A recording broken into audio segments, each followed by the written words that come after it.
Luchar por el reconocimiento y respeto a sus derechos, mejorar su calidad de vida, la de su familia y ayudar a otros son el motivo y la fuerza de mujeres que deciden vencer sus miedos, enfrentar cualquier obstáculo y conquistar espacios que enaltecen su origen. En conmemoración al Día Internacional de la Mujer, en Diálogos conocerás cómo hacer visible lo invisible. Mujeres indígenas, historias entrañables. Qué bueno que nos acompañan. Bienvenidos, bienvenidas aquí en Diálogos este 8 de marzo. Bueno, vengo un poco risueña porque en las redes sociales y en la calle pues nos felicitan. Sin embargo, pues no hay mucho que festejar. Sí, sí ha habido logros, pero falta muchísimo por hacer.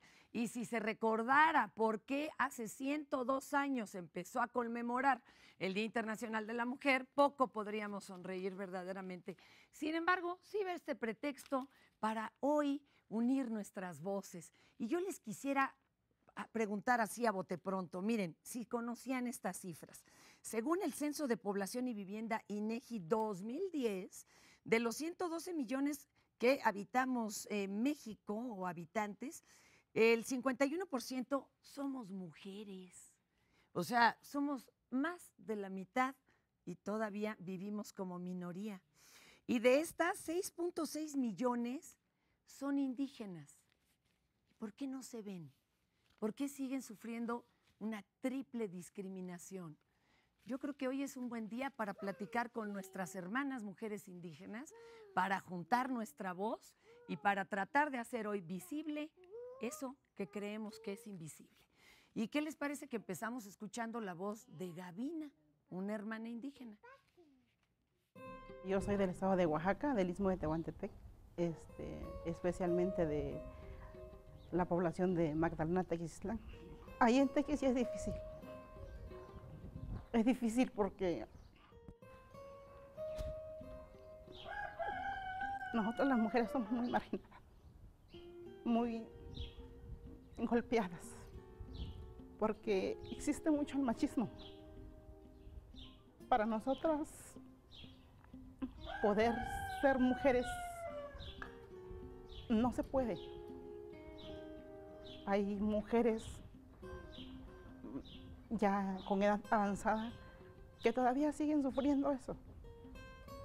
Y eso es el modelo de las hijas mujeres, seguir con la discriminación, pues.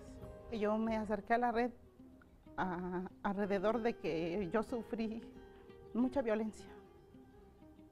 Y en ese entonces la red estaba por allá de visita. Fui a una conferencia de psicología y me brindaron su apoyo. Era una mujer discriminada, era una mujer que sufría mucha violencia, pero también gracias a eso mi esposo, mi compañero, cuando él vio que yo cambié mi forma de pensar, que ya le decía yo, no, pues yo ya no me dejo, pues, ya no. Entonces él ha cambiado mucho conmigo, con mis hijos. Gracias a la red hemos recibido mucho apoyo. Tenemos ahorita nuestro propio proyecto, nuestro propio negocio. Ya no sufrimos hambre como sufríamos antes.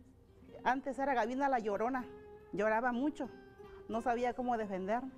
Lo único que hacía era llorar y llorar y llorar.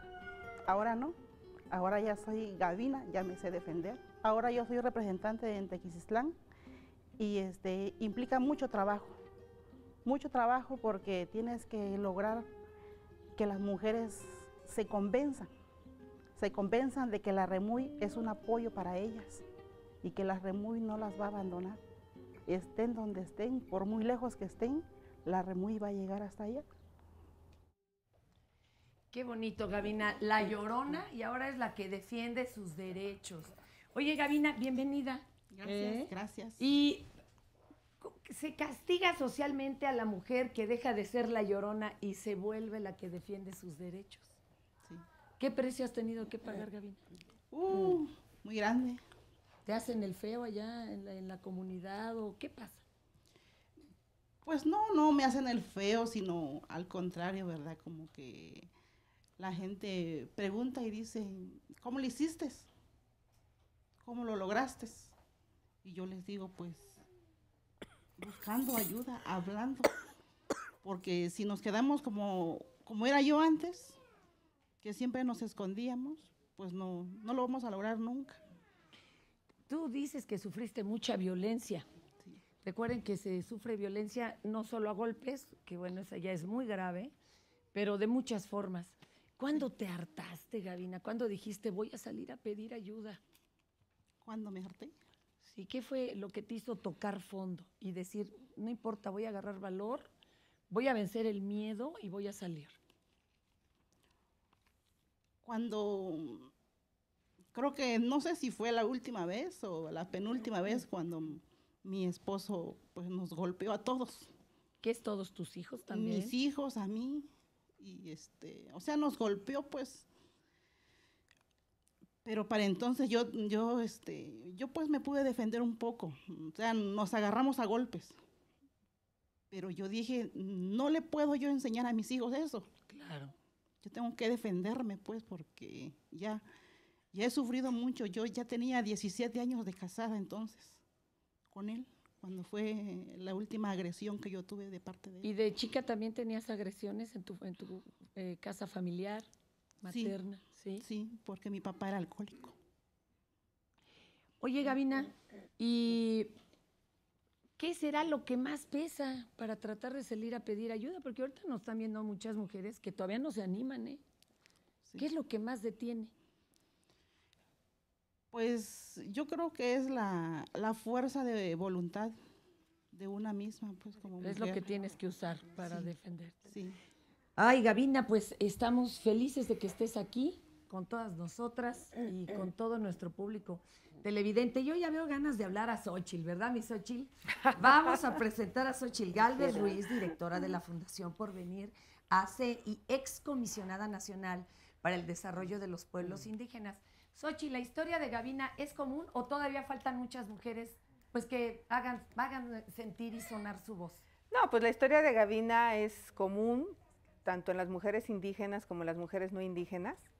Desafortunadamente la violencia es algo que existe en todas las clases sociales. Yo quisiera decirle a Gavina, obviamente en las comunidades indígenas se junta con otras cosas, muchas veces el propio valor que nos dan a las mujeres. Yo crecí en mi pueblo siempre con la visión de que las mujeres solo servimos para el petate y para el metate. O sea, esa es la clásica frase. Y pues muchas mujeres desafortunadamente se lo creen. Mi abuela se murió de 34 años. Ella tuvo 8 hijos vivos y varios que se murieron. Mi madre cuenta una anécdota de que estaba tirada en el petate, ya muy enferma, y mi abuelo le decía, ya muérete porque quiero traer a la otra. Y sí, efectivamente a los 6 meses llegó la madrastra de mi mamá, con otros 4 hijos más que tuvo mi abuelo. Yo pienso que a mi abuela no le dio tiempo ni de pensar ni de reflexionar estas cosas que hoy aquí estamos reflexionando. Mi madre seguramente las pensó. Mi madre también sufrió muchísima violencia, también con un papá con problemas graves de alcohol. Muchísima violencia, muchísima pobreza por estas condiciones, pero nunca escuché que dijera nada, nunca escuché que mi madre se lo planteara, lo dijera. Y yo, pues siendo pequeña y veía las golpizas que mi papá un día agarró un molcajete y se lo aventó en la cara, o sea, para matarla, ¿no? O sea, una cosa tremenda. Pues yo crecí en eso, y si bien es cierto, yo no sabía qué quería hacer cuando fuera grande, sí sabía que no quería hacer eso. Sí sabía que no quería casarme con un hombre alcohólico, sí sabía que no quería vivir en pobreza el resto de mi vida, y fue como lo que me hizo romper con ese círculo, porque mi mamá decía, no, pues es que aquí nacimos y aquí nos tenemos que morir. Y yo le decía, pues yo no me quiero morir aquí en estas condiciones. Entonces fue cuando me animé, y creo que es aquí donde viene mi tercera reflexión. Yo lo digo, he intentado hacerlo y he avanzado muchísimo, pero seguramente mi hija va a lograrlo mucho más que yo, porque yo siempre como que mi madre me educó a mí como para que tuviera más fuerza que ella. Yo educo a mi hija para que tenga más fuerza que yo. Entonces, sí es un tema de generaciones, sí es un tema de educación, sí es un tema de independencia económica. O sea, yo quiero ver que mi marido me golpee hoy. O sea, No, bueno. o sea, No, yo no quiero ver. no sé, ni siquiera se atrevería. O sea, Ya. porque sabe, sabe que Ya mi- es otra forma. es de- otra forma, hay otras reglas del juego puestas en la mesa. Entonces creo que lo más importante hoy es hablar sobre la poca oportunidad de educación de las mujeres, que creo que ese es el tema grave de fondo. O sea, yo me vine a la universidad por valiente, pero pues el resto de las mujeres no van a la universidad, el resto de las mujeres, cuando un hijo o una hija dicen quiero ir a la universidad, pues dicen que vaya el hijo, porque él se va a casar y porque él tiene que mantener Uy, a su Xochitl, mujer. Y dijeras tú a la universidad, ojalá les dejaran terminar la primaria. Fíjate que hemos avanzado en secundaria, primaria y secundaria. Ya por lo menos. Yo creo que ahí bueno, sí ya estamos en un punto donde ya empieza a haber más niñas que niños. Estamos ya en un punto de iguales. Lo Pero- malo es que ahí se desbarranca después, ¿no? Exactamente. O sea, preparatoria y universidad, Ya. las mujeres prácticamente no pintan. Oye, y tengo también aquí a Marta Sánchez Néstor,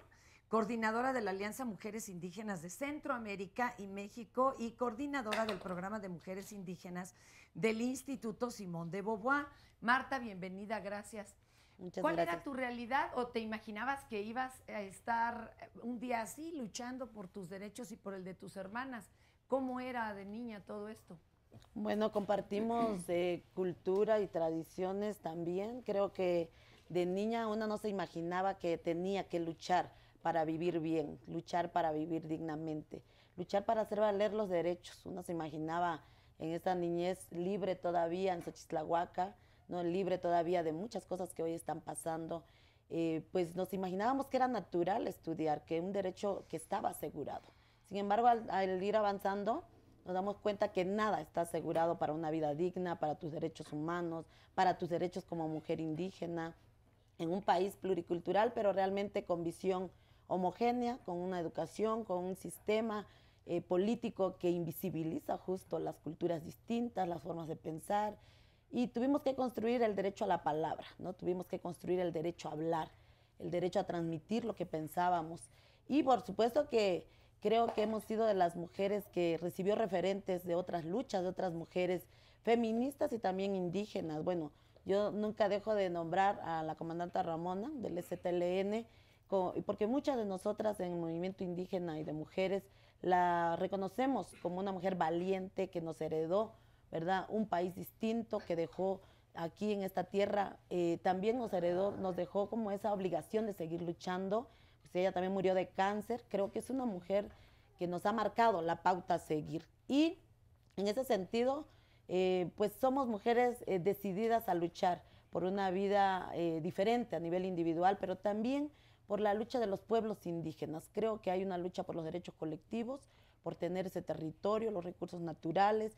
Las mujeres indígenas no solo estamos rompiendo el paradigma de vivir sin violencia a nivel de persona, sino a nivel de pueblos indígenas, ¿no? Todo el tema de la militarización también, que cuando éramos niñas siempre nos dio miedo ver a los militares con esos uniformes y esas armas. Años después podemos conocer los casos de Valentina Rosendo y Inés Fernández, que han llegado hasta la Corte Interamericana de Derechos Humanos, denunciando esta violación sexual, esa violencia de Estado, y que a más de 12 años no hay cumplimiento a las sentencias. Entonces, creo que tenemos una oportunidad enorme de articularnos, de organizarnos. Para muchas de las que están aquí ha sido importante el espacio de la Coordinadora Nacional de Mujeres Indígenas, lo cual fue un espacio de crecimiento y de formación, de fortaleza también entre mujeres y de alianzas entre hermanas. Muchas gracias, Marta. Y se van dando cuenta porque falta mucho por hacer. Invitamos también a Víctor Ronquillo, escritor y periodista. Víctor, bienvenido. Ya que tocó el tema ahí de la violencia que están viviendo las mujeres, este es muy fuerte, y el invisibilizar a los otros, a los que no son como sería el ideal del Estado, ¿no? Sí, yo creo que ahí hay dos temas fundamentales que llaman la atención de lo que he presenciado en esta mañana, ¿no? Por una parte, esta realidad que es de veras, como se dice en el título del programa, historias entrañables, historias de conquista del propio ser histórico, ¿no? Verdaderamente es admirable lo que pasa con estas mujeres con las que tengo el honor de compartir, y bueno, debo reconocer que ahora es al revés. Aquí en esta mesa soy el único hombre, y en buena hora que así sea, habemos 2 o 3 invitados hombres, y en buena hora que así sea. pero de verdad me parece fundamental esta conquista, ¿no? Esta conquista del propio ser histórico, esta capacidad de transformar, esta conquista de la palabra, es muy importante, porque se nombran las cosas y a partir de nombrarlas se pueden transformar. Hay algo que sí lamento mucho y que es parte de esta realidad y que hay que alzar la voz en contra de ello, ¿no? La pobreza. Este es un país enormemente abatido por la pobreza y estas realidades tienen que ver con la falta de horizontes de vida y en el fondo de todo también con algo que es brutal y doloroso, pero que hay que llamar por su nombre, que es la producción social de la violencia. Al final de cuentas, a mí me ha tocado, pues tristemente, contar muchas historias que reproducen este patrón, el patrón que hemos escuchado. Pero también al final del camino, y por eso estoy emocionado de participar en este programa, también me he encontrado con la conquista de estas mujeres. Mi querido Víctor, nosotros estamos emocionados de que estés aquí. También nos están acompañando María Amparo Gutiérrez Reyes, coordinadora nacional de la Red de Mujeres Indígenas Mexicanas, el REMUY, y Lucía Lagunes Huerta, directora general de Comunicación e Información de la Mujer, ACECIMAC. Ténganos paciencia y regresando también escucharemos su punto de vista. Estamos en el Día Internacional de la Mujer, Mujeres Indígenas. Me traía enfrente. Estamos aquí en Diálogos, hoy tratando de hacer visible lo invisible, mujeres indígenas, nuestras hermanas. Y bueno, vamos a ver cómo ha sido la lucha de otra mujer. Ella se dedica a la panadería. Vamos a verla. Pues esto lo del pan ya lo trae uno de herencia. Mi abuelita ya fue panadera, mi mamá fue panadera.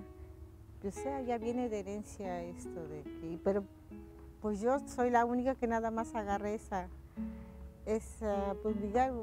pues esa herencia de decir yo voy a hacer el pan.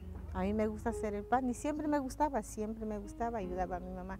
Decía mi mamá y mi abuelita, ay no, dice, una mujer no tiene que estudiar, porque si va a la escuela se casan luego, se van a tener hijos y después si su marido los deja no tienen ni con qué mantenerse. Mejor no, deben de estudiar los varones porque ellos sí van a estudiar. Y así le dieron estudio a un hermano mío y a mí no, o sea, nomás somos dos hermanos, yo y otro hermano. Y a mí no, porque yo me tenía que quedar con mi mamá para ir a vender el pan, mi mamá lo hacía y yo lo iba a vender.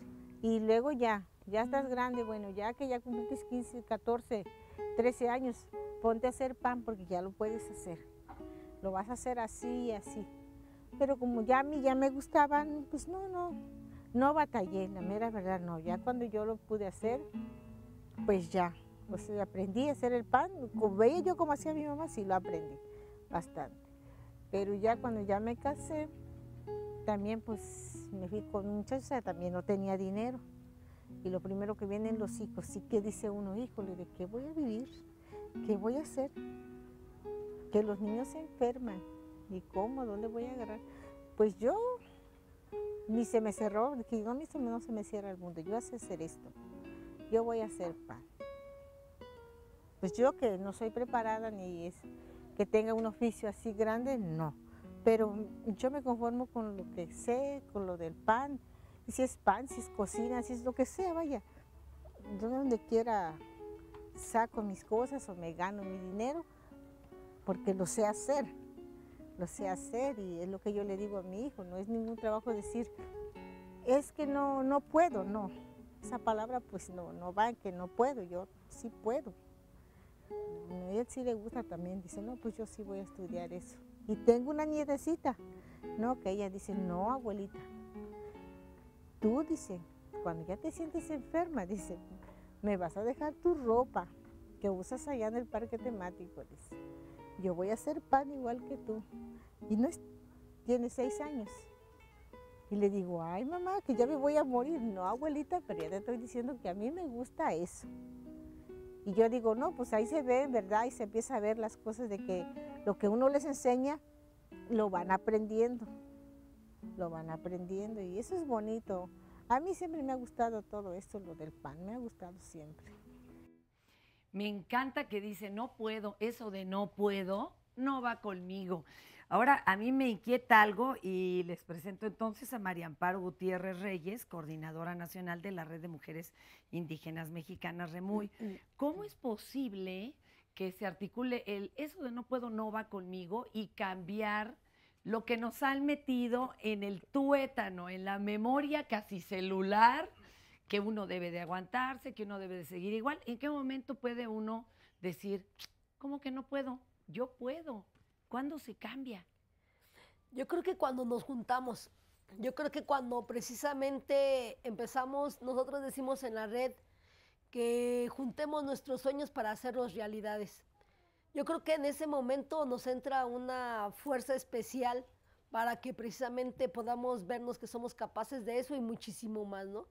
Y cuando en esa convivencia decíamos ahora con las compañeras que están aquí presentes de la REMUY que tenemos un curso de empoderamiento de mujeres precisamente en esta semana, que lo suspendimos todas para venir para acá, y que decíamos en la noche, esto es historia de muchas historias viejas que alguna vez compartimos con Marta, con otras más, cuando hace muchos años decíamos cómo estaba el planteamiento de las mujeres y de las mujeres indígenas y que pensábamos a soñar en esas reuniones nocturnas extraoficiales, después de las reuniones políticas, después de las reuniones de organizaciones. Jornada, ¿no? Ya, ¿no?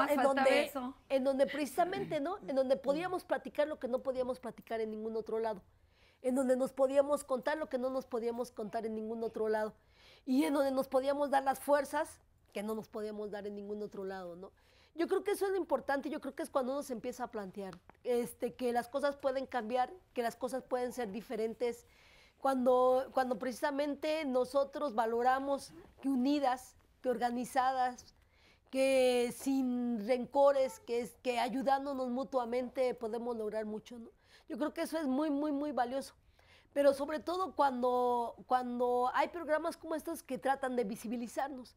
Porque los casos, decían hace ratito Xóchitl, es que aquí hay un gran conjunto de mujeres muy valiosas, y sí es cierto. O sea, y somos solamente, me incluyo, una pequeña muestra claro, de lo que hay por todos lados, de lo que hay por todas las partes de la República, y que en efecto solamente de cierta manera se espera visibilizar para que no nos sigan considerando solamente parte de la escenografía o del folclore, como en las jornadas ahora, que en la jornada contra el hambre, en donde nosotros decíamos ahí que nos tocó asistir, decíamos, bueno, pero no queremos aportar solamente el hambre, queremos aportar propuestas, queremos aportar políticas, queremos aportar ideas, queremos aportar planteamientos. Bueno, y estamos esperando todavía que nos vuelvan a llamar para que aportemos todo eso. A que no sea nada más la foto, ¿verdad?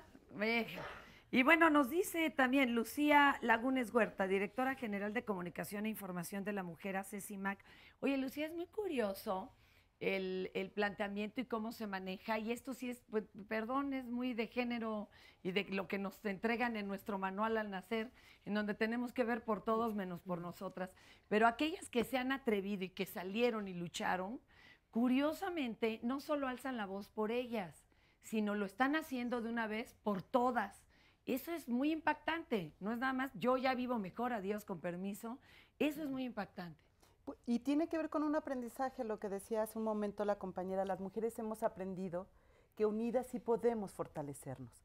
Contrario a todos los mensajes que nos han enviado, claro, de que nosotras somos las enemigas de las propias mujeres, que hay que pelear, que mujeres juntas ni difuntas, y que se va transmitiendo permanentemente, sobre todo en los medios de comunicación. Es fundamental que este programa pudiera replicarse en todo, o sea, cadena nacional prácticamente, porque hay una competencia en términos de mensaje que confunde también a las mujeres. Mientras hoy estamos hablando de la importancia de unirnos, de lo que encontramos las mujeres cuando nos unimos y nos fortalecemos, por ejemplo, hace 2 días en una televisora con gran penetración, hacían un programa realmente patético. Patético en un horario estelar, dirigido especialmente para las mujeres, hablando supuestamente de la conmemoración del Día Internacional de las Mujeres. ¿Cuál era el mensaje que estaba? Imagínate hace 40 años, una barra de hombres, actores, y enfrente una barra de mujeres actrices, argumentando cuáles eran los retos de la mujer contemporánea. ¿Cuáles eran los argumentos? Una pregunta de uno de ellos era, ¿será que a las mujeres modernas hoy les gusta que les quitemos la silla, que les abramos la puerta, que seamos caballerosos? Porque hay unas que se enojan. ¿Y eso qué? Y había otras que decían, ay, no, bueno, si una sale a trabajar, pero es muy importante no perder a la familia. Nosotras seguimos siendo el pilar de la familia. Cuando tú colocas a estos personajes en cadena prácticamente nacional, porque sí, tienen el 90% prácticamente del auditorio, ¿qué es lo que le estás mandando a las mujeres? ¿Qué es lo que le estás diciendo a las mujeres? ¿Cómo ganar el derecho a la palabra? ¿Cómo ganar el derecho a estar en un mundo público y a decir, eso para mí no es? ¿Cómo que no puedo? Voy. Me gusta ser panadera. ¿Cómo decirle a las mujeres si puedes romper el círculo de la violencia, si te unes con otras, si buscas alternativas? Ahí hay una enorme responsabilidad de los medios de comunicación. ¿Cómo dejamos de hacer el estereotipo de que las mujeres indígenas solo ocupan ciertos lugares en la sociedad? O son empleadas del hogar, o son las mujeres que venden en la calle, y empezamos a colocar a estas mujeres empoderadas, a estas mujeres dirigentes como parte de la vida de nuestra nación. Y que nada más para gusto de todos nosotros, sí se está viendo en toda la nación, afortunadamente, ya la señal de Canal 11 se ve a nivel también internacional, y estamos cumpliendo 54 años siendo una de las televisoras públicas de América Latina más importante. Entonces, bueno, que este mensaje sí permee, ¿verdad? Y que no nada más nos quedemos con el si nos retiran o no la silla. Oye, pero a mí me impacta, por ejemplo, vamos a tomar acá el micrófono, espéreme un segundito. Compañera, usted, por ejemplo, ¿de dónde nos acompaña? Venimos de Iztapalapa. ¿Y a ti qué te tocó hacer en Iztapalapa? Nosotros tuvimos que sensibilizar a la población de Iztapalapa. Como todos sabemos, es una delegación altamente necesitada, muy pobre, muy poblada, y la población no conoce sus derechos, no sabe exigirlos, no se sabe organizar. ¿Hay población indígena ahí en Iztapalapa? Así es, por la Sierra de Santa Catarina hay mucha gente. Por favor, nada más para que lo escuchen, estamos hablando de todavía el monstruoso Distrito Federal. Así es. Y no tenían realmente contacto en Santa Catarina con lo que pasaba abajo con la delegada o el delegado. No saben, nada. No saben. Teníamos que enseñarlos a hablar, enseñarles sus derechos, a exigirlos, ¿y cómo les recibieron? ¿No dijeron, hijo, estas vienen a lebrestar? Sí, nos veían con desconfianza. Primero, por la inseguridad que prevalece en las zonas. Segundo, la gente no tiene ese conocimiento de que traemos un chalequito, venimos de una institución, traemos un gafete, nos venimos a apoderar o empoderar del ámbito de ellos, que se cierran. ¿Y algo que se haya logrado? Se logró mucho. Ir y traer. Se logró mucho. La gente es agradecida, la gente participó, la gente ahora nos busca, nos tiene confianza. ¿Cómo nos agradece? Con un vasito de agua, con dejarnos pasar al baño? Pero la gente es muy humilde, pero también sabe agradecer y ahora lucha por lo que ellos creen que es su derecho. Sí, porque imagínense vivir marginado en medio de una delegación tan grande, poderosa como Iztapalapa. Si le quieren hacer alguna pregunta nuestros amigos del panel, aquí estamos. Te paso también el micrófono, amiga. Tú, si quieres, tú platícanos, ¿cuál es tu nombre? Alma Leticia Benítez. ¿Tú de qué agrupación vienes, Alma Leticia? De la Coordinadora Nacional de Mujeres Indígenas. Oye, y cuéntanos, ¿qué hace la Coordinadora Nacional? Porque lo estamos escuchando mucho, pero exactamente a qué se dedican. De forma breve, y ahorita regresamos a platicar, pero ¿qué hacen? Pues mira, aglutina a distintas organizaciones de mujeres indígenas que están trabajando por el empoderamiento y el fortalecimiento del liderazgo de las mujeres indígenas. Y yo sí querría que Ernest, que es veterana de esta organización, es de las fundadoras, fuera quien dijera. Pero ¿qué te parece? Porque tenemos que ir a una pausa ahorita regresando. Sas, quédese ahí, no se me vaya, ustedes tampoco se me vayan. Y pues vamos a ver juntas esto, ¿qué les parece? Ahorita regresamos. Nosotros chiquitas y nuestros abuelos nos enseñaron a respetar el barro. No, ellos no nos dejaban que tomáramos el barro y que jugáramos porque es algo sagrado. El barro es virgen y no nos permitían que agarremos y hacemos cualquier cosita. No, me decían, no agarres mi barro porque tu abuela te va a pegar. O sea, una abuela X que ya no existía, pero que nos han dejado sus conocimientos y ella es la que se refería. No lo juegues porque tu abuela te va a pegar. Entonces, no, y decíamos, ¿dónde está la abuela? No, pero son conocimientos ancestrales que ellos nos dejaron. Entonces, no, ellos no sabían explicarnos, pero nos decían, tu abuela. Entonces, no, pues sí, era la abuela, pues no, pues hay que respetarla. Desde muy chica yo aprendí viendo cómo lo hacía mi mamá. Y así fue poco a poco introduciéndome más. Ella generalmente hacía ollas y todo lo que es lo de la cocina, porque anteriormente no había loza, peltre, aluminio. La mujer totonaca, su función era, antes del matrimonio, hacer su propia vajilla totonaca. La actividad era simplemente para la mujer. Los varones muy poco porque ellos se dedicaban a la labor del campo. Ahorita, porque estamos reforzando esos conocimientos de la invitación de la escuela, ha sido que participen también los niños, ¿sí? Porque ellos también tienen un don especial, porque no es nada más por agarrar el barro y querer modelar, no, debe de tener un don. Si ese niño trae el don, no batallamos con él para que haga una pieza, sin tener que decirle apúrate, hazlo, no, él espontáneamente lo hace. Entonces, cuando se trae ese don, nosotros prácticamente hacemos contacto con el barro. Esa energía que tiene el barro nos hace que nos enlacemos y espontáneamente se nos viene de que voy a hacer un incensario, voy a hacer un comal y lo voy a hacer con gusto, que no me doy cuenta ni la hora. Cuando me doy cuenta ya son las 2, 3 de la tarde y ya no comí. Sí, estamos bien metidos como cuando estamos con la computadora. Sí, no se nos va el tiempo y no sabemos cuánto tiempo estuvimos ahí metidos con el barro porque nos gusta, sí, ya lo traemos. Cuando vemos que quedó, wow, qué bonito nos quedó.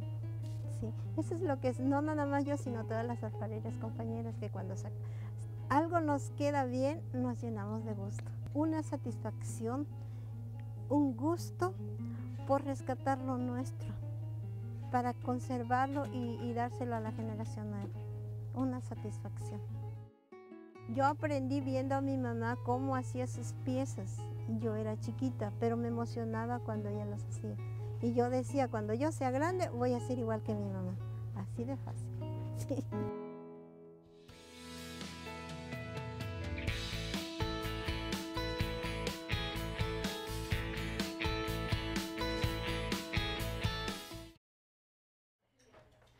Pues estamos aquí en Diálogos y nos quedamos con doña Ernestina. Mi querida Ernestina, nos ibas a platicar precisamente de la organización en donde tú ya llevas un rato. Sí. Hasta dijeron decana, pues ¿cuánto tiempo llevas ahí? Bueno, desde que se fundó la CONAMI, que fue en 1997, que bueno, es una historia de mujeres indígenas en donde llegamos porque precisamente con el levantamiento del EZLN, nosotros las mujeres indígenas ya teníamos un trabajo, ya veníamos trabajando en nuestros diferentes, desde mucho antes, nosotros ya veníamos trabajando en nuestros estados. ¿Qué venían haciendo, Ernestina, por ejemplo, en esa agrupación? ¿Qué hacían? Bueno, nosotras todavía no nos organizábamos nacionalmente, pero ya estábamos en los estados. Cuando surge el levantamiento y el llamado de los acuerdos de San Andrés de la Raiza, en donde empieza primero a formarse la mesa de mujeres indígenas, nos damos cuenta que era una necesidad, porque ahí fue donde precisamente nos vimos así como que, bueno, ¿y las mujeres dónde estamos? ¿Dónde quedamos? ¿No? Dentro de los acuerdos de San Andrés de la Raiza, nosotros precisamente en ese punto de mujer quedó así como que mocho esa parte, ¿no? Y nos dimos cuenta que era necesario. Y entonces en 1997 hicimos un llamado, se hace un llamado, las compañeras que precisamente convocan, hacen un llamado a que las mujeres indígenas nos organicemos y se llega a ese llamado en Oaxaca. Normalmente se asustan las buenas conciencias y dicen, uy, llamaron a organizarse, pues que salieron a golpear gente. No, por eso insisto en que nos cuentes, por ejemplo, de qué hablaban, se enseñaban qué o qué era de lo que informaban a las hermanas. Platícanos un poco de eso. Bueno, nosotras hablábamos de nuestra problemática, la violencia que se vivía. Primero, como ven por ahí, empezamos llorando todas, ¿no? Claro. A plantear lo que, bueno, que ¿qué estábamos sufriendo? La discriminación de nuestras familias, dentro de nuestras familias, dentro de nuestros pueblos, cómo veíamos que en nuestros pueblos no podíamos acceder ni siquiera a votar, a decir, bueno, pues queremos estas autoridades. Te voy a detener ahí tantito. No podían acceder a votar. A votar, Hay que aclarar eso porque es parte de la gran invisibilidad. ¿Por qué no votaban? ¿Por los usos y costumbres? Así es, los usos y costumbres que ¿Qué le tenías que dar tu credencial a tu marido o qué hacían? No teníamos acceso ni siquiera a las asambleas. De plano. Tuvimos que ganar esos espacios, nosotros tuvimos que llegar a nuestras comunidades. Cuando empezamos estos talleres, por ejemplo, de formación de líderes de mujeres indígenas, muchas de las que estamos aquí presentes, pues tenemos anécdotas, ¿no? De que cuando llegamos a nuestras casas, pues casi las maletas estaban fuera, ¿no? Porque nos decían, creo que las mujeres están violentando allá en nuestros hogares, en nuestras familias, ¿no? Es una anécdota que sí quisiera comentar. Me las corrían. Ya nos corrían, precisamente por estarnos organizando. Pero yo quiero también plantear algo bien importante aquí, también dentro de la organización, por ejemplo, que estábamos formando por ahí del el Congreso Nacional Indígena y porque éramos plurales o porque éramos hombres y mujeres, pues también había una limitante, ¿no? Siempre los hombres pues querían llevarse por ahí, decían, nosotros vamos a hablar. Recuerdo en Urió, Michoacán, cuando se hizo la primera reunión, supuestamente, la mesa de mujeres indígenas se puso ahí, pues un hombre nos lideró ahí, ¿no? Y decíamos, ¿pero por qué un hombre? O sea, si nosotros ya somos autosuficientes, ya podemos hablar, ya podemos ahí. Sin embargo, todavía los hombres nos seguían por ahí imponiendo esa parte, ¿no? No entendían que nosotros teníamos necesidades que teníamos que plantear totalmente, que queríamos ser ya precisamente visibles en nuestra problemática como mujeres indígenas. Bueno, yo recuerdo, digo, más para que se rían de cómo cambiar la visión es difícil. Claro. Una amiga me contaba cuando el 68 se estaban organizando estudiantes y demás, a las 5 mujeres que estaban ahí en la bola, las ponían a hacer la comida. O sea, los otros señores a discutir. Sí. Pero eso sigue ocurriendo. Claro. Sigue ocurriendo en las organizaciones, en los partidos, etcétera. Sí. Es decir, las mujeres son las que hacen las tortas para los mítines, son las de la comisión de cocina para que organizan la comida mientras está el plantón, etcétera. Lograr ser líderes es un proceso que ha llevado indudablemente no solamente la organización de las mujeres, sino la reflexión y la construcción de planteamientos para poder ponerlos en la mesa. Me parece que eso es fundamental. Xochitl. Mira, yo algo que quisiera tomar de lo que dice Ernestina, sí me preocupa mucho que hay una descalificación hacia los pueblos y comunidades indígenas por los usos y costumbres. Claro. Creo que sí es muy importante poner el contexto de los usos y costumbres. Siempre he discutido que no solo a las mujeres indígenas se les violenta, no solo a las mujeres indígenas se les llega a vender en matrimonio. A lo mejor en las sociedades muy ricas se hace disfrazado de otra manera. O sea, tu hija se enamora del taxista, no, sácala del país y llévala a un crucero para que conozca a otro mundo, ¿no? O sea, no finalmente hacen un matrimonio a modo, claro. Y quizá en las comunidades indígenas es mucho más frontal. Pero yo siempre he pensado que estas cosas van a cambiar a medida de la educación. O sea, ¿qué esperamos de nuestras comunidades si las mujeres son las que habían tenido menos acceso a la educación? Entonces, estos cambios solo se van a dar adentro de nuestras comunidades si nosotras los discutimos, los dialogamos y hacemos que cambien. No porque venga una autoridad a decir, van a eliminarse la discriminación. No es cierto. Porque si la mujer indígena no está consciente de exigir sus derechos, pero tampoco me gustaría que se tipificara que todo lo que pasa en las comunidades indígenas es malo, porque hay usos y costumbres muy positivos. Es lo que te iba a decir, cuáles sí, cuáles no. Nada de que queda abolida la discriminación por puro decreto. Marta, tú querías agregar algo y ahorita nos vamos. Sí, rápidamente. En el tema de los usos y costumbres positivos, digamos, creo que sin duda las mujeres también tenemos muchas cosas que en la sociedad no vivimos, el tema de la solidaridad, el tema de las fiestas, las tradiciones, el tema de compartir un territorio donde tenemos el acceso al agua, por ejemplo, y pagamos muy poco por esa agua. Oaxaca, en la ciudad, en cambio, es muy diferente.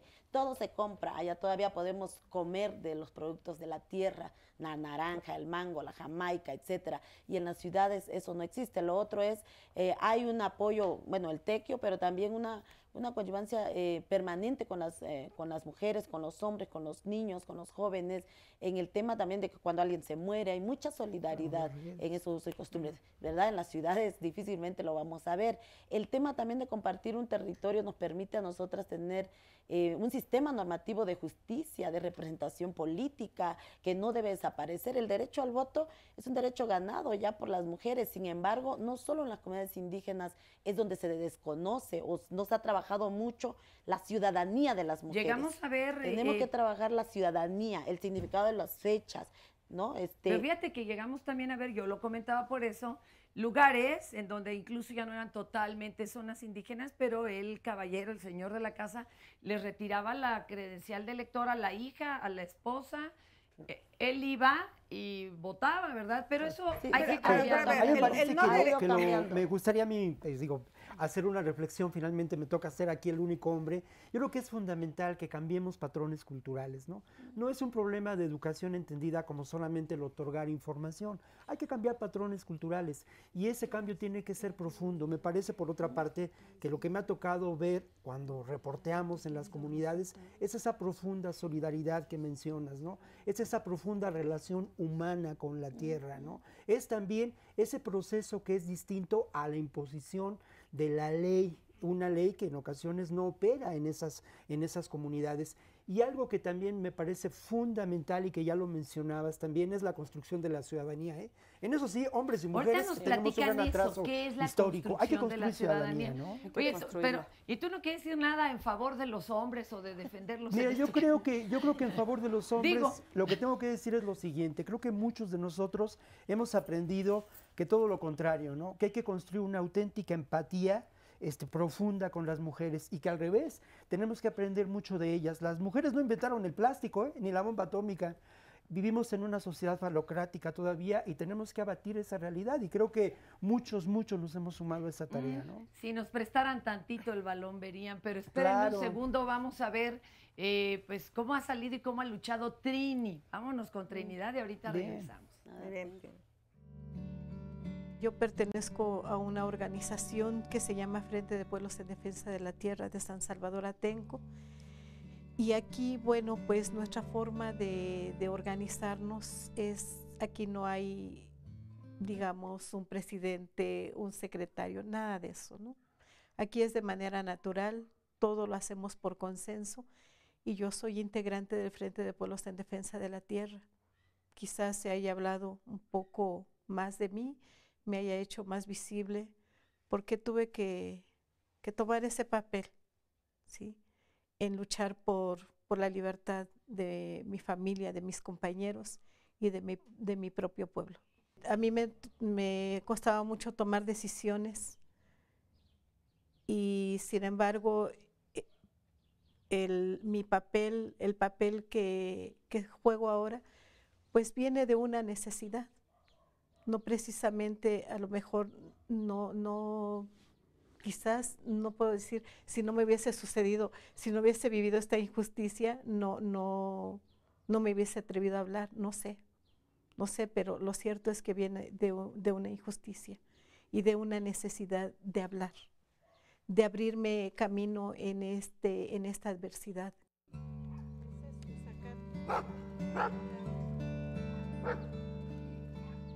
Dentro de la adversidad también nos hemos descubierto como mujeres. En mi caso me fui descubriendo muchas cosas, ¿no? Fui venciendo esos miedos que seguramente a muchas sentimos, ¿no? Por ejemplo, para tomar la palabra, a mí me daba miedo hacerlo. Y no se diga tener una cámara frente a mí. Pero hoy quizás es menor mi miedo. Es más mi valor, es más mi necesidad de hablar, es más mi necesidad de que otras mujeres, ¿sí?, sepan esto que hemos vivido las mujeres de Atenco y que lo decimos y que no solo es Atenco. Nuestro país está plagado de injusticias. Si algo me ha mantenido de pie es precisamente ver a otras mujeres que no solo les han encarcelado, perseguido a sus hijos, se los han desaparecido. tantas mujeres que he visto temblar cuando hablan, pero que las he visto firmes y dispuestas a luchar, dispuestas a seguir adelante hasta alcanzar la justicia. Porque si bien es cierto que saben que no volverán a ver a sus hijos, que no volverán a ver al esposo, al hermano, al padre, pero tampoco se volverán a ver como antes, quietas, sin decir nada. Y esas son las que a mí, en lo particular, me dan la fuerza para seguir. No cabe duda que lo peor es abandonar la lucha. Es lo peor, porque si yo hubiese abandonado la lucha por quedarme en el llanto, en el sufrimiento, en el miedo, hoy no tendría aquí a mis hijos, ni a mi esposo, ni a mi pueblo libre. Qué impactante tu frase, Trini, de las que no van a volver a ver al hijo, al hermano, pero ellas tampoco se van a volver a ver como antes. Trini, ¿nos puedes poner un poquito en contexto de esta injusticia que viviste? Porque tenemos la memoria tan cortita, algunos pobladores de este país. ¿Qué pasó, Trini? Sí, claro. Tenemos que decir de cuál es el origen del por qué estamos hoy aquí. El por qué dimos una lucha, ¿no? Sí, ¿qué pasó en Atenco? Bueno, pues en Atenco, el 22 de octubre del 2001, intentaron ponernos un aeropuerto, intentaron despojarnos de nuestra tierra, y fue ahí donde mujeres, niños, hombres, niños, ancianos, salimos a defender la tierra. Bueno, finalmente, dando una lucha no fácil, muy difícil, logramos tirar este decreto expropiatorio. Pero, ¿qué pasa? Al seguir luchando por nuestros derechos, viene el 3 y 4 de mayo del 2006, donde vivimos una brutal y cobarde represión. Y aquí tiene uno que ser muy clara. Quien la ordenó fue Enrique Peña Nieto, ¿sí? Enrique Peña Nieto, de esa represión, lo que resultó fue la violación a mis compañeras. Hubo algunas detenidas. Hubo más de 207 personas detenidas, entre ellas 47 mujeres que fueron ultrajadas, que fueron violadas sexualmente, que fueron torturadas. Que también, eso sucedió también a algunos menores de edad. También hubo tortura para las más de 207 personas que fueron detenidas, encarceladas, desde 32 años, sentenciadas hasta 112 años. Oye, Trini, y aquí la pregunta es, ¿tú cómo empezaste a apoyarlas? ¿Qué te hiciste, vocera o fuiste investigadora? ¿Qué hiciste primero para pedir ayuda? Fui parte de esta represión. Desintegraron a mi familia. Persiguieron a mis hijos, encarcelaron a mi hijo el menor. A casi 2 años encarcelaron a mi esposo, a 4 años de prisión, sentenciado a 112 años junto con Felipe Álvarez y Héctor Galindo. ¿Y qué es lo que te hace ponerte de pie? Sin duda, ese 4 de mayo tuve que salir obligada por el Estado, tuve que salir de mi pueblo, traumada totalmente, casi a gatas salí de mi pueblo. No podía levantarme porque sentía que los helicópteros que habían estado antes me absorbían y tuve que salir a gatas, no pude salir de otra manera. Pero me salí también con el corazón destrozado. No sabía todavía qué había sucedido. Vi una parte hasta que nos movimos ya del centro, no vi la otra parte. Pero ¿qué me hizo? ¿Qué me hizo dar esta lucha? Mi familia. El amor a mis hijos. Mi hija, con la misma suerte de mi esposo, de Ignacio del Valle, o sea, acusada de secuestro y que también iba a ser encarcelada, ¿no? Tengo que ir a una pausa, Trini. Ahorita regresamos. Un segundo. Estamos platicando con Trini, ella pues abatida ante los sucesos tan trágicos allá en Atenco y pues ahora sí que fue la superviviente de su familia para tratar de luchar por los derechos de todos los que habían encarcelado y amagado y demás. Xóchitl Gálvez, ¿le quiere hacer una pregunta? Yo quisiera hacer una reflexión y pregunta. Uno de los graves problemas de los pueblos indígenas es la pobreza. Yo siempre me he planteado que los pueblos y comunidades indígenas tienen una gran riqueza natural y se vuelven foco de atención de grandes empresas. Es deseable, ¿no? Mineras, empresas eólicas, forestales. Uno de los debates que dimos en la reforma constitucional fuera que los pueblos indígenas tuvieran acceso a sus recursos naturales plenamente, no preferente, como dice la Constitución. O sea, le quitaron el pleno por lo preferente. A ver, eso en dineros, ¿qué quiere decir para nosotros? Que no venga alguien de fuera a explotar tus recursos, que tú como comunidad puedas explotar tus recursos. Obviamente no tienen los capitales. Obviamente no tienen los capitales para hacerlo. ¿Y entonces? Yo le preguntaría a Trini, porque yo se lo planteé a Fox cuando estaba el conflicto de Atenco. Yo era funcionaria en su gobierno y le dije, ¿por qué no los hace socios del negocio? ¿Por qué no les deja de expropiar? ¿Y por qué no empezamos a ver a los pueblos indígenas como socios de los grandes negocios? ¿Que los pueblos indígenas no tienen derecho a también ser millonarios? ¿Que no tienen derecho también a desarrollar empresas de energía, de solar, eólicas, y tienen la fortuna de estar en territorios con esos recursos? Yo le preguntaría a Trini, ¿qué hubiera pasado si en lugar de llegar a expropiar les dicen, vamos a asociarnos? Ustedes tienen la tierra, hay un gran negocio, un hipernegocio millonario, y no solo les pago a 3 pesos la tierra o a 70, como quieras, y después yo la vendo a 7,000, a 10,000. Hay historias en este país de expropiación a 1 peso a los indígenas y después esa tierra se vende carísimas. Y me pregunta Trini, ¿hubiera cambiado en algo si el planteamiento en lugar de expropiación hubiera sido, vamos a asociarnos y vamos a discutir, y tú tienes el derecho como socio de decir, no me interesa? Bueno, mira, creo que tenemos muy claro, la comunidad, mi pueblo, tuvo muy claro en que el problema, en principio, pues sí, la burla de decir, te pago el metro te pago tu tierra a 7.20, ¿no? 7 pesos con 20 centavos. Una compañera le dijo a Fox, pues, a ver, consíguete unas botas de charol como las que usas a 7.20, ¿no? O nos vamos a tu rancho y nos vendes a 7.20. Creo que el problema no es de que si eres socia, de que si vendes mejor tu tierra. El problema es de identidad, ¿sí? Sí, claro. Nosotros no queremos perder nuestras raíces, ¿sí? Nuestra forma de vida. De la tierra tenemos todo, los alimentos. De la tierra tenemos escuelas, de la tierra tenemos los hospitales, a los cuales tenemos derecho a todos esos servicios.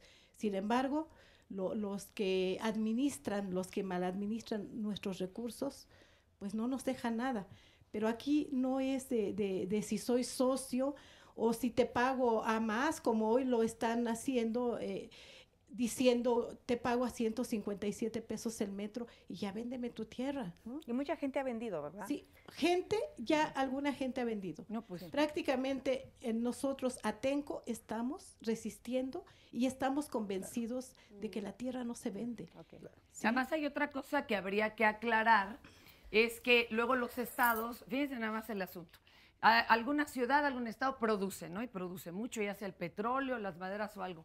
Pero este dinero va al gran revolvente de la nación y entonces ya nos lo mandan al Distrito Federal un montón y un montón al otro y no se les regresa, pero ni siquiera en equivalente a las comunidades de donde provino toda esa riqueza, pues oiga, una escuela, ¿no? Un hospital. No se les regresa de ninguna manera ese dinero. Pero fíjate, Fernanda, yo nomás para aclarar un punto.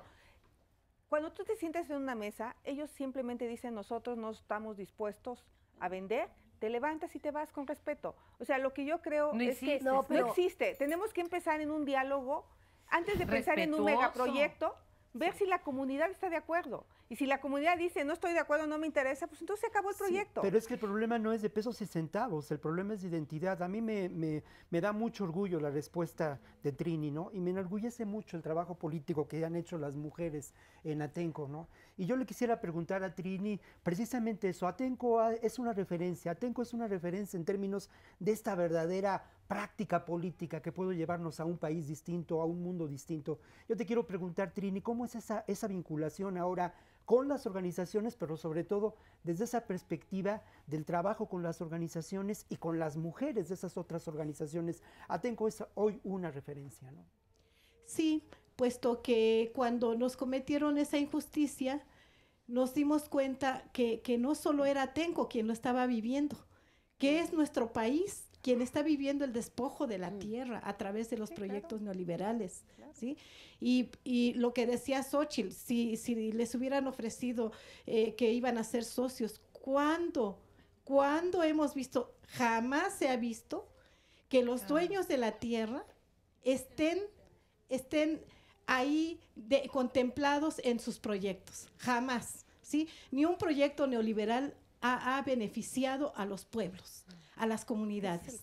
Entonces, no puede uno pensar en que podemos ser socios. Ahora, diálogo, hablabas de diálogo, perdón, ahorita contesto, hablabas de diálogo, emplazamos a Fox en 3 ocasiones y que nos dijera de frente, ¿quién le dijo que queríamos vender la tierra?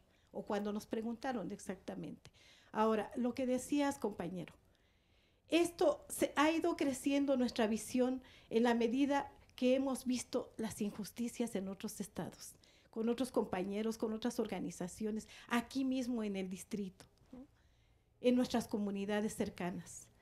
Esa falta de oportunidades, no hay empleo, eso es lo que nos han dejado los gobernantes, no hay empleo, la mayor violencia, la inseguridad que estamos viviendo, ¿sí? Las mujeres nos hemos organizado, es cierto, y salido junto también con los compañeros, pero sin duda, lo que se decía hace un rato, ¿no? Las mujeres tenemos muchas cosas en común, qué platicarnos, qué decirnos y vernos que no estamos solas, vernos que hay otras mujeres. María Amparo quiere tomar la palabra y ahorita vamos contigo, Marta. A ver, sí, María Amparo. Yo creo que sobre varias cosas. Yo creo que primero tenemos que pasar, o hemos discutido nosotros mucho en la organización de nosotros, que las organizaciones, los pueblos indígenas, tenemos que pasar de una etapa de resistencia pasiva a una etapa, sí, de resistencia, pero muy propositiva. Yo coincido en algunas cosas con Xóchitl, en donde no podemos seguir siendo los pobrecitos de siempre. O sea, yo creo que eso ya estuvo bien. Creo que tenemos todo el derecho al desarrollo, pero al desarrollo con identidad. Creo que tenemos todo el derecho a plantearnos una vida mejor, pero una vida mejor con el respeto a nuestras costumbres, a nuestras raíces, a nuestros pueblos, a nuestros idiomas. Pero definitivamente no podemos seguir en la situación de quedarnos al margen de estas propuestas políticas. Y precisamente creo que ahí es donde estriba el meollo fundamental, porque no nos van y nos plantean qué hacer, pero nosotros tampoco vamos y tomamos la iniciativa de decir, estamos planteando esto con fundamento en esto y en esto y en esto y en esto y en esto. ¿Cuál sería una propuesta de un desarrollo pero con identidad? Pensemos en un caso, les quieren quitar terrenos. Ahí, ¿cuál sería entonces Lo que la pasa propuesta? es que allí es al revés, el proceso es al revés, el proceso no es a ver qué te traen, el proceso es qué nosotros estamos planteando para salir, y creo que desde ese punto de vista, y por eso es que yo creo que, por ejemplo, no nos invitan de escenografía porque piensan que no hay gente capaz con vestimenta tradicional que tiene maestrías, que tiene posgrados, que tiene planteamientos, que tiene toda una historia de políticas públicas y que tiene aquí en la mano tenemos datos, tenemos fundamentos, hemos sido observatorios, hemos sido investigadoras, hemos sistematizado estas informaciones y tenemos con qué plantear, por qué, para qué y qué tipo de desarrollo queremos. Un ejemplo de desarrollo con identidad son los parques ecoturísticos de Ixmiquilpan, el Tepé, el Tepatepé, el Alberto, el Maguey Blanco. Son pueblos con propiedad comunal. Cuando yo estuve en la comisión, impulsé todo el tema de ecoturismo, les dimos recursos y ellos son los dueños de sus negocios. Han crecido estos parques de una manera impresionante.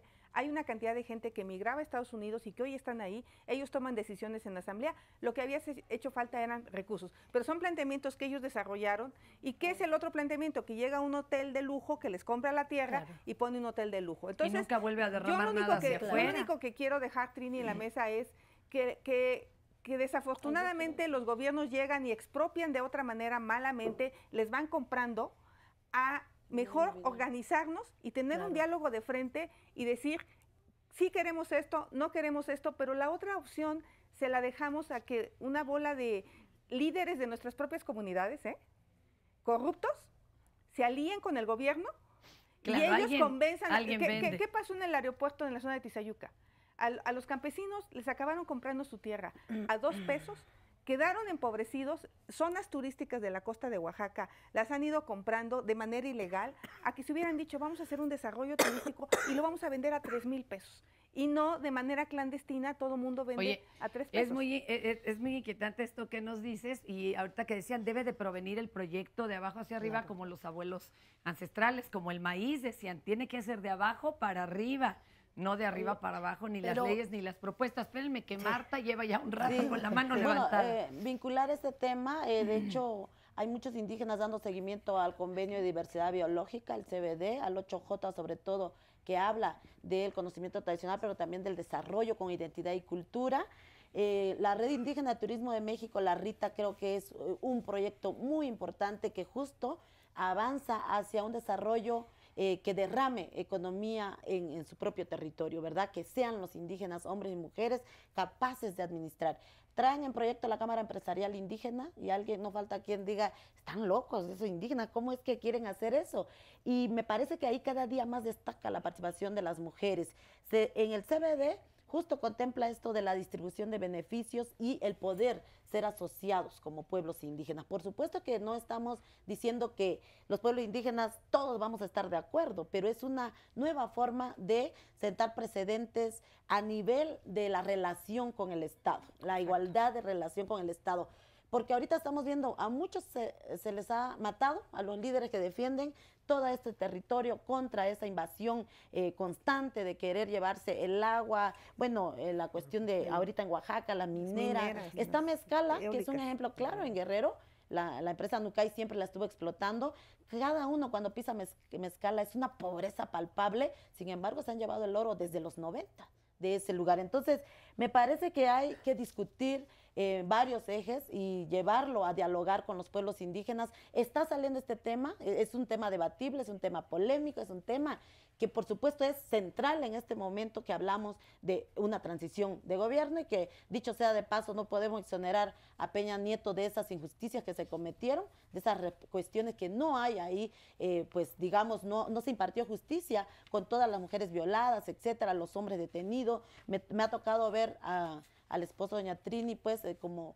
solidarizarse con las luchas como la policía comunitaria en Guerrero, donde hemos coincidido mucho. Con Trini me tocó hacer un viaje a Sudáfrica, no sé si se acuerda, años atrás, buscando la solidaridad internacional para estos casos, y me parece que el país perdemos memoria muy fácilmente, los casos se olvidan, ¿verdad? Pero a la gente no se le olvida. Entonces, creo que el territorio, yo coincido con Trini, en que no se vende, pero también coincido en esta visión que colocó Xóchitl, porque los pueblos indígenas ya lo vienen discutiendo, se ha venido discutiendo y dando seguimiento, porque cerraría con esto. El CBD es un instrumento importante para la cuestión de tierra y territorio, por eso la reforma constitucional quedó incompleta. Cuando hablas de CBD... El Convenio de Diversidad Biológica, que es un convenio muy importante para el desarrollo de los pueblos.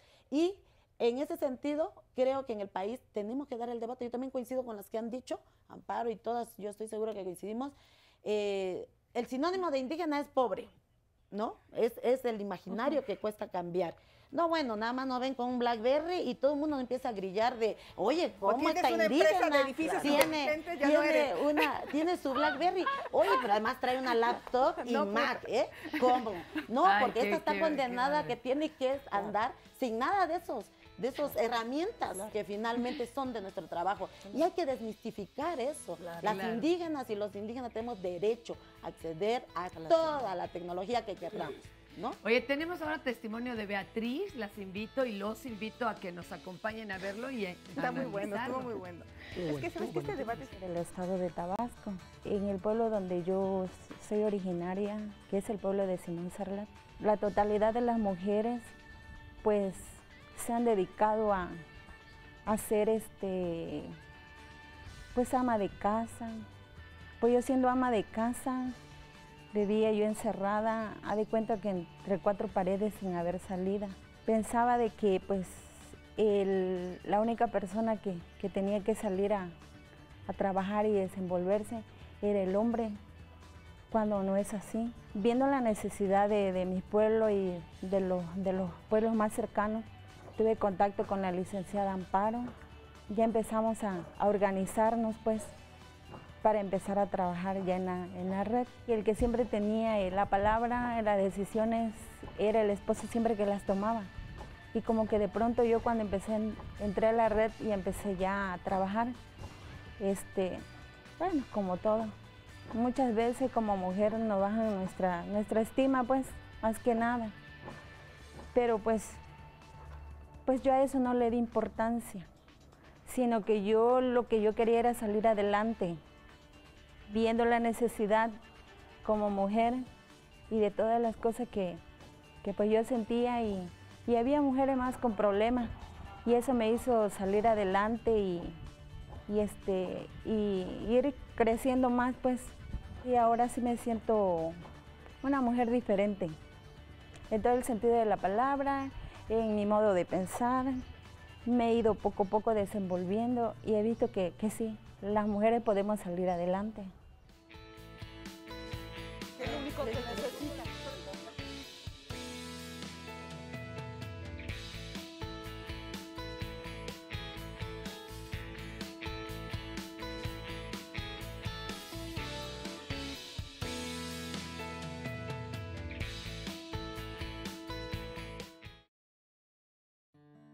La verdad, no viví ni una infancia ni muy feliz ni muy triste.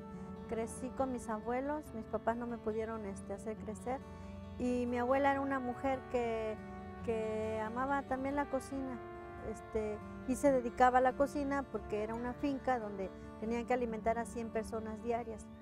Creo que yo aprendí a ver a la mujer siempre en la cocina, ¿sí? Aprendí a respetar a la mujer siempre en la cocina.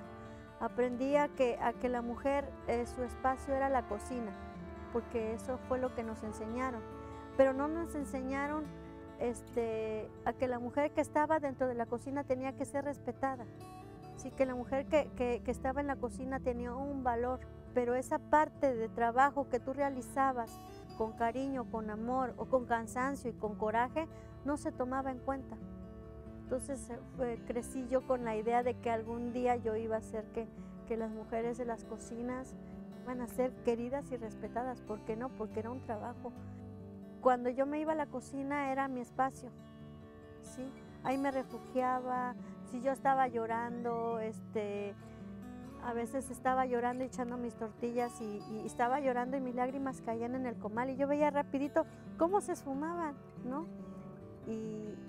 O como cuando estaba moliendo en el metate mi masa, sentía cómo ahí se me iba quitando toda esa tristeza, todo ese dolor, todo ese resentimiento, porque yo sentía cosas buenas, pero también cosas malas, ¿no? Y yo no quería sentirlo, yo no sentía que yo debía de sentirlo. Entonces siento que ahí fue donde me di cuenta que era el espacio de las mujeres, que la cocina nos iba a servir de mucho a nosotros, para expresarnos, para sacar lo bueno y lo malo que sentíamos en contra de quien nos estaba lastimando, nos estaba haciendo daño. Las mujeres de Humo surgen hace como unos 25 años. Yo empecé trabajando con personas que venían de otros lugares, de otros países, mejor dicho, venían a hacer investigaciones, pero no de cocina, sino venían a hacer investigaciones de plantas medicinales. Me decían, bueno, si vas a recibir los grupos, no tiene caso que nos quedemos en un hotel, nos quedamos en tu casa y nos das el alimento. Entonces en las mañanas nos teníamos que levantar bien temprano, hacerles el desayuno y la comida y todo. Y entonces lo que pasaba fue que ellos les fue llamando la atención la manera en que nosotros cocinábamos, con leña en los comales, moliendo el nixtamal en el molino, moliendo en el metate, haciendo las tortillas. Y nos decían, es que este es un sabor diferente, este es un sabor que no nada más es un sabor que nos da, que lo probamos, sino nos hace sentir diferente, nos hace sentir bien. Entonces nos empezaron así como a animar a que, ¿por qué no nos enseñan? Y enséñenos también, llévenos a las milpas, llévenos a recoger lo que están cocinando, a cortar las hojas de plátano. Y ahí nació la idea de empezar a dar los talleres de cocina. Cuando las demás mujeres se dieron cuenta que nosotros teníamos un grupo y que trabajábamos y que salíamos a otros lugares, ellas quisieron también formar parte y poco a poco fueron llegando. Les explicaba yo de qué se trataba y pues ellas llegaban a veces llorando, a veces llegaban contentas. Y empezamos más que a hacer un grupo de cocineras, como que un grupo de hermandad, ¿no? A contarnos y ayudarnos, apoyarnos, ayudarnos en todo. Y para ese entonces yo todavía no era así completamente libre, pero ya en ese tiempo yo empezaba a buscar la manera de liberarme, de vivir lo que estaba viviendo. Fue una forma ahora sí, de independizarnos, una forma de redescubrirnos, de reidentificarnos, y de respetarnos a nosotras mismas primero, porque teníamos eso que hacer primero. Nosotras sentirlo, amarnos, querernos, respetarnos, para poder hacer que la demás gente tuviera todos esos sentimientos con nosotros. Qué interesantísimo este caso de las mujeres de humo, y agradecemos a los organizadores de Cumbre Tajín por habernos permitido hacer esta grabación, porque vamos, uno pensaría, no, la cocina, hay que huir de la cocina porque esa nos encierra en el ámbito privado. Sin embargo, estas mujeres se empoderaron a través de la cocina. Qué interesante este nuevo planteamiento. Y bueno, tenemos aquí a más testimonios. ¿Cómo se llama, amiga? Mi nombre es Aida Tlaxcala Cuatra, soy del estado de Veracruz, vengo de Zongolica. Soy de la organización Ichicahualistli-Sihuame, la fortaleza de las mujeres. ¿Eso quiere decir? ¿Ichicahual o...? Ichicahualistli-Sihuame es lo que quiere decir la fortaleza de las mujeres. Oiga, ¿y usted dónde encontró su fortaleza? Pues, pues más que nada antes yo vivía mucha violencia, por parte de mi esposo, por parte de la gente, pero... ¿Por qué de la gente, mi amor? Pues porque había mucha crítica para mí, y entonces eso se debía a que mi esposo me violentaba. O sea, tenía ahí la doble victimización, ¿no? La golpeaban y luego afuera la regañaban porque pues la golpeaba el marido, ¿verdad? Sí. Y nadie hace nada. Y entonces, ¿cuándo se decidió usted a salir de este círculo?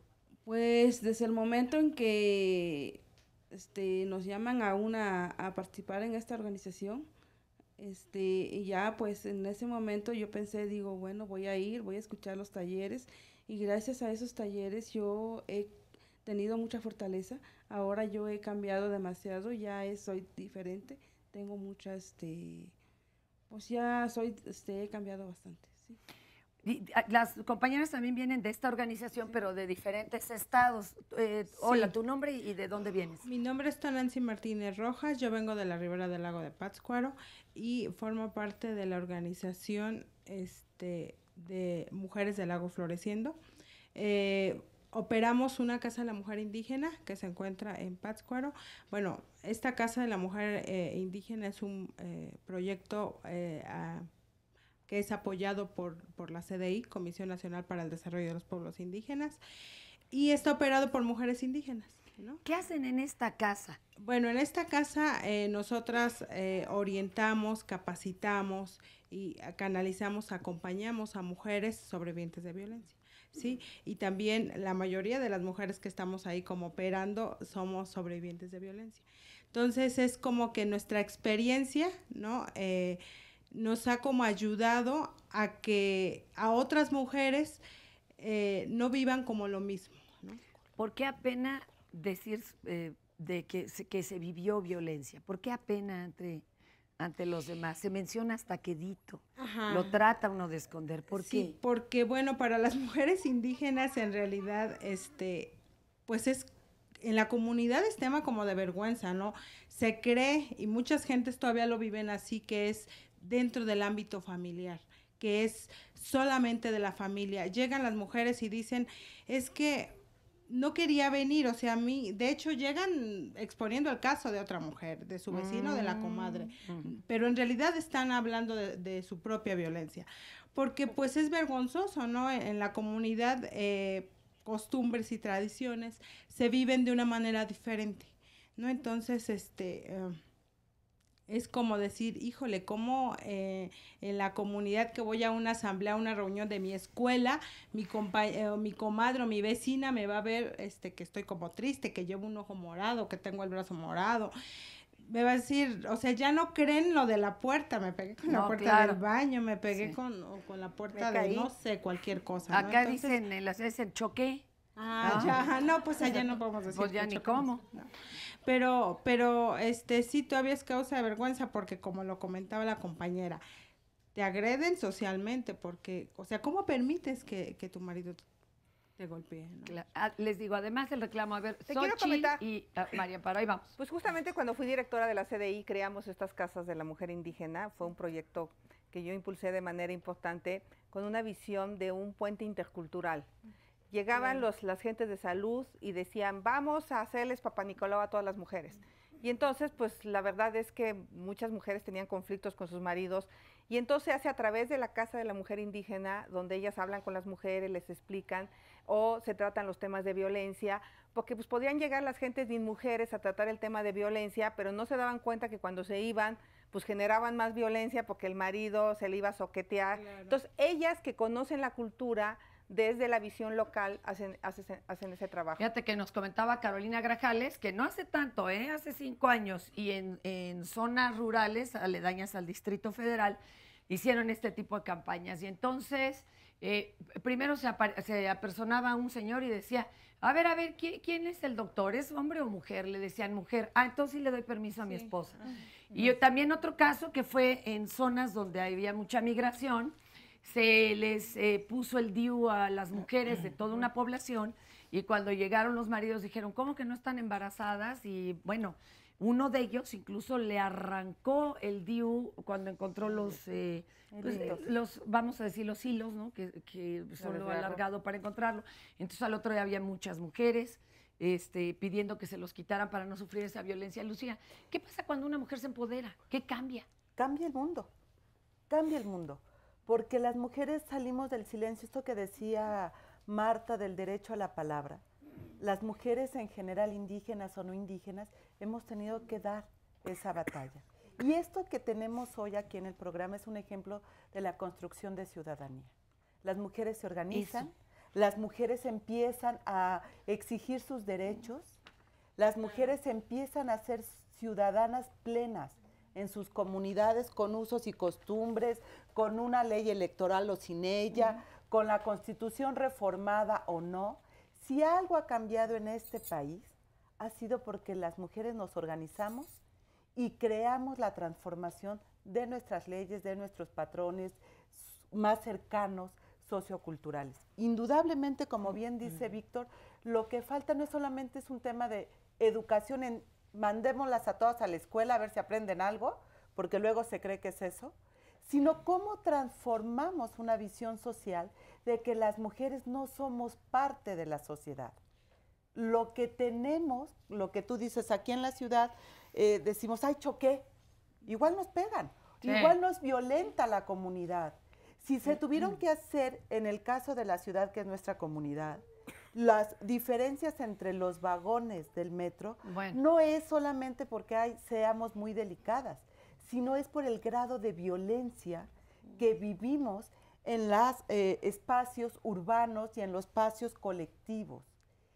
Y esto que están reflejando, Trini, me da mucho gusto verte, es una admiración tenerte aquí, pero como todas las mujeres que están aquí, es un ejemplo de esta transformación que está ocurriendo en las zonas, en las comunidades indígenas. Las mujeres lo que están exigiendo es un derecho, ser ciudadanas. ¿Querías agregar algo? Sí, sobre todo lo que comenta, sí hemos accedido, pero también hace rato le preguntaba a una compañera, ¿a qué costo? Yo creo que también las mujeres pagamos como un costo caro por acceder a la justicia, por estar dentro de esas organizaciones, inclusive nuestras familias, ser discriminadas en la comunidad, porque ya eres la mujer de la calle, o sea, ya no eres la mujer que debes de ser, ¿no? Entonces ya eres anormal para la comunidad. Yo creo que sí, también eso es un tema muy grande que sí se tendría como que... Hay que pasar también acá un segundito. Y Marta y Lucía, ahí vamos, a ver, Marta va. Sí, Bueno, me parece que el ejercicio de las casas de la mujer indígena es uno más de los frutos que se han ido cultivando, cosechando con el empoderamiento directo de las mujeres. Antes nos dedicábamos y decíamos, ya no queremos que nadie hable por nosotras, ¿no? Mucho tiempo resonó fuerte esto de podemos hablar por nosotras mismas, queremos representarnos nosotras mismas, y en ese sentido hay que reconocer que en México hay una diversidad no solo de pueblos, sino también de liderazgos de mujeres indígenas y de muchas que son jóvenes y que no existían cuando se fundó la CONAMI, la Coordinadora Nacional, y que ahora afortunadamente ya están las jóvenes articuladas en redes también, tienen una agenda específica, etcétera. Las casas creo que aportan bastante un trabajo, yo siempre digo y lo voy a seguir afirmando porque lo puedo demostrar, que el presupuesto que la CDI designa para las casas son importantes, pero son insuficientes. Hay muchas, o sea, a mí ayer decía yo eso en Guerrero en una ponencia, el Estado mexicano no quiere invertir en el desarrollo de las mujeres en general, pero en particular cuando hablamos de indígenas, no quieren etiquetar recursos más dignos, más específicos, más de otro nivel. O sea, aparte nos quieren sumergir en que ahí hay con tres caniquitas ahí que hagan muchísimo, ¿no? Entonces, y sienten que es mucho lo que nos dan. Ha habido comentarios de, es demasiado dinero lo que se le está dando a las indígenas en estas casas. Hay comentarios institucionales. Este país tiene que cambiar, no tiene que seguir simulando que es pluricultural y solo nos quieren para la foto, ¿no? Para adornar sus eventos, no. Tenemos que invertir en las mujeres indígenas, se tiene que elevar ese presupuesto, porque las casas de la mujer hacen un trabajo constante, los 365 días del año, en salud materna, en la prevención de la violencia. Ahí en esos informes que entregan en CDI se pone apenas una pizca de lo mucho que no se logra cristalizar en un trabajo, nada más con esto cierro, porque me estás haciendo señal, de promotoras, parceras y redes de jóvenes. O sea, esas trabajan honoríficamente. Me impacta que una chica de 23 años de Iztapalapa, Mariana, pregunta cómo afecta el empoderamiento de las mujeres indígenas en el ámbito productivo y reproductivo. Vamos a ver aquí la historia de Rafaela y ahorita nos lo explican. ¿Dónde se ve que esto de veras está cambiando? Vamos a ver esto. Ya pero claro,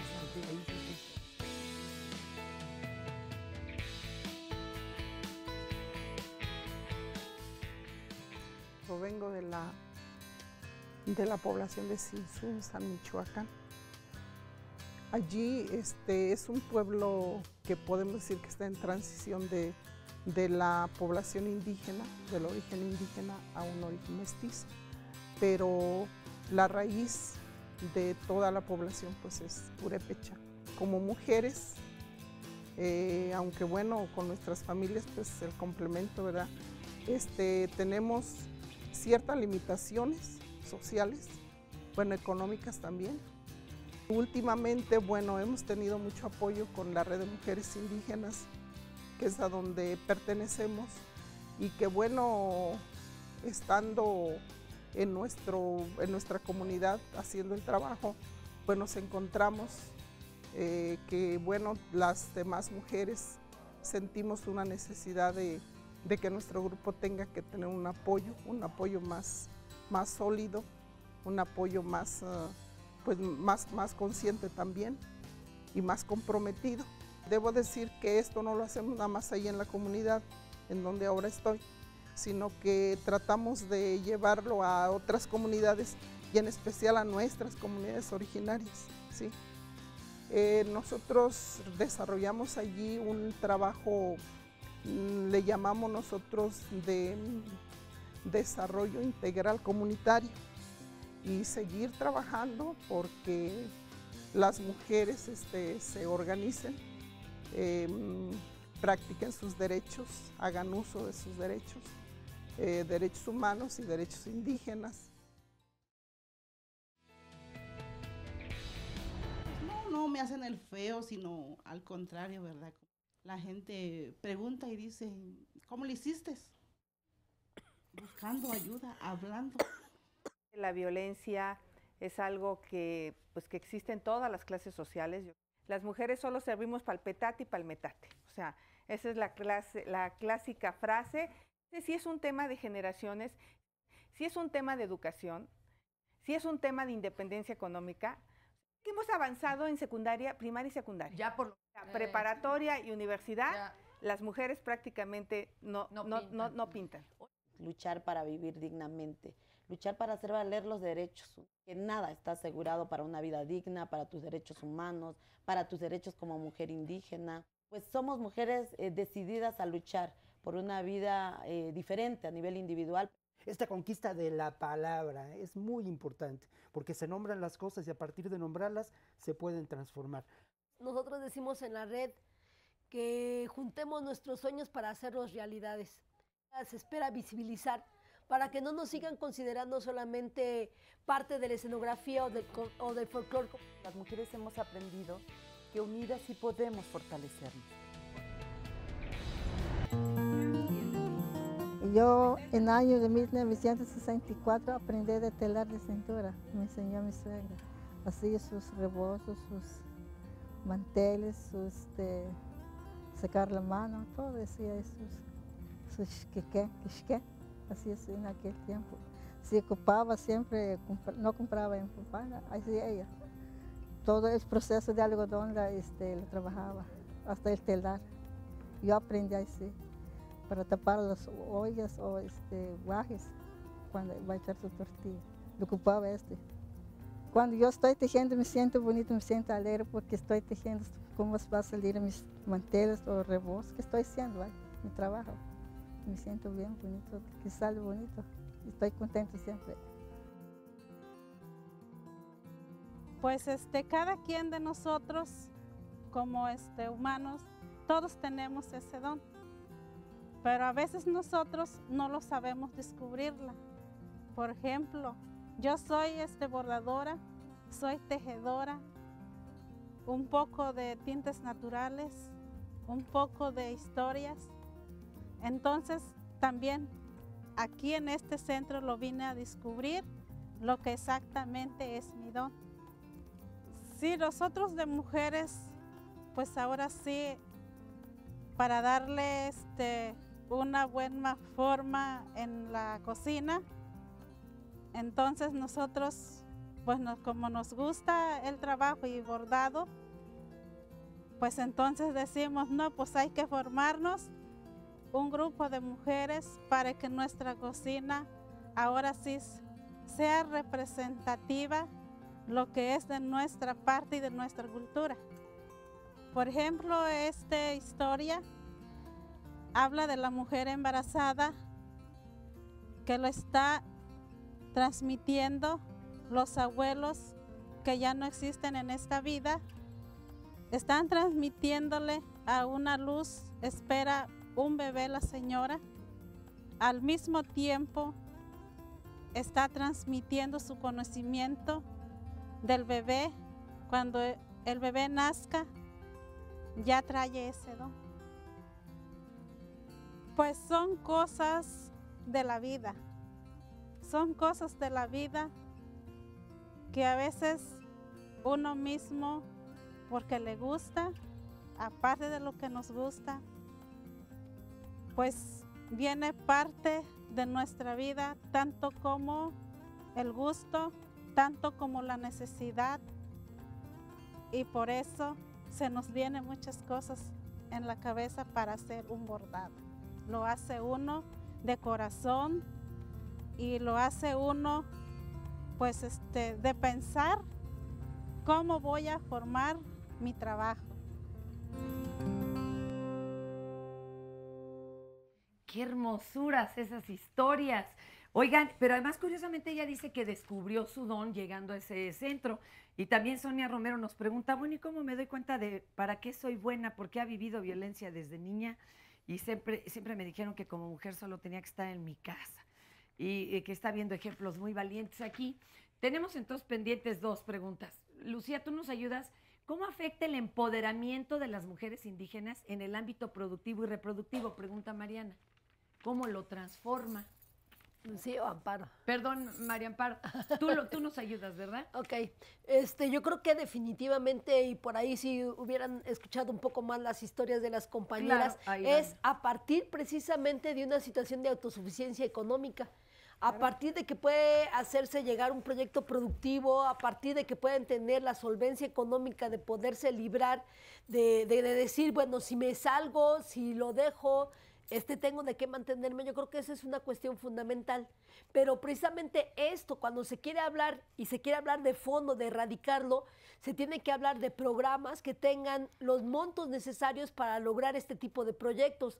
No podemos seguir con apoyos de 30,000 pesos que dan los FAPA Promusa por persona, no podemos seguir con apoyos de 60,000 pesos que da el PODMI en CDI, no podemos seguir con apoyos a lo máximo de 50,000 pesos que da el FONAES por persona. ¿Para qué? ¿Para hacer todo un año de trabajo? No, para que con eso, según esto, cambiar el nivel de vida de las compañeras. Pues, o sea, eso es imposible y esa es una discusión muy fuerte, que si esto se quiere ver de fondo, que si esto en realidad quiere que se erradique, las compañeras, las mujeres de las comunidades indígenas tienen que poder tener autosuficiencia económica.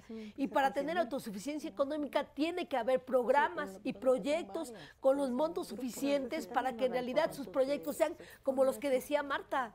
No proyectos nada más para salir de la pobreza y de la miseria y pasar de la miseria a la pobreza, porque creo que son 2 niveles nada más, sino para pasar de la pobreza a un bienestar económico real, a una autosuficiencia económica real. Y para eso se necesita que nosotras estemos dentro de las que diseñan las políticas públicas y que se vea que existen grandes y muchísimas mujeres indígenas profesionistas que tendrían los argumentos, que tendrían los elementos para diseñar esas políticas públicas. Me inquieta mucho el caso de Guerrero. Aquí tenemos chicas que nos acompañan de Guerrero porque allá ahorita pues están viviendo una problemática, bueno, ¿cuántos grados de dificultad quieren? Porque estamos viendo que es la segunda, por ejemplo, Guerrero tiene ahorita la segunda ciudad más violenta de todo el mundo. Tiene los 2 poblados más empobrecidos de toda América Latina, a grados que, bueno, se mencionan más allá de los que se pueden ver en África y mucho de esto. Sin embargo, las mujeres se juntan y salen adelante. ¿Cómo están luchando contra todo esto que de veras es un muro insalvable? Cuéntenos de su asociación y lo que hacen, amigas. Hermelinda Tiburcio, indígena Nasabi, mixteca. Vengo del estado de Guerrero, represento a Quinalan Sectí Guerrero AC. Nosotras las mujeres indígenas hace muchos años comenzamos a trabajar en salud, las mujeres indígenas. Después nos dimos cuenta que las mujeres necesitaban, cuando comenzamos a dar los talleres, entonces la mujer decía, bueno, ya sé que tengo derecho a la salud, a la educación, tengo derecho a bienestar, pero tú dime cómo lo hago porque no tengo dinero. ¿Cómo lo hago valer? ¿Cómo lo hago valer, no? Entonces comenzamos a decir, bueno, que no solamente los derechos tiene que la mujer lo conozca, sino que tiene que ir con acciones, no con discurso, sino con recursos que refleje que es la migración en Guerrero, o sea, la violencia, creo que es un tema nuevo, pero el tema de migración a Culiacán, ahora a Estados Unidos, los hombres se van, se quedaban las mujeres, hoy las mujeres se van, las mujeres jóvenes se van, se quedan las ancianas y los niños.